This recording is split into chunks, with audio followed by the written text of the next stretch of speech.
వాష్రూమ్లో మనకి షవర్ కూడా ఉంది, ఇక్కడే బాత్ చేయొచ్చు. అండ్ ఇక్కడ ఒక కమోడ్, ఇక్కడ సింక్ కూడా ఉంది బ్రష్ చేసుకోవడానికి, ఫేస్ వాష్ చేసుకోవడానికి, అన్నిటికీ. సో ఇదేంటంటే మన ఆనింగ్కి టెంట్ అని చెప్పాను కదా, ఈ బటన్ క్లిక్ చేయగానే ఈ బటన్ ప్రెస్ చేయగానే మనకు ఆనింగ్ ఓపెన్ అయిపోతుంది టెంట్ లాగా. సో మనం చైర్స్ వేసుకుని కూర్చోవచ్చు.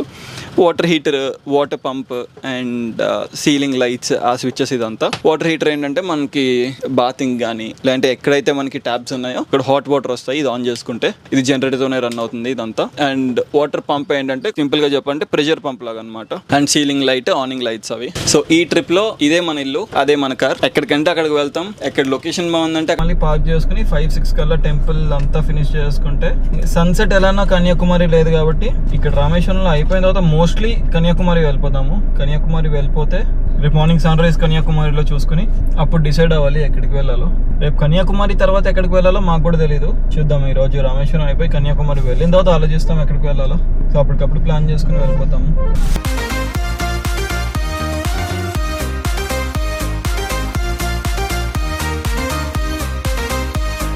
తీసేసాం మనమే ఇంకా. ఎనీవేస్ ఇక్కడితో అయితే ఇంకా వ్లాగ్ ఆపేస్తున్నాను. That's it for today guys.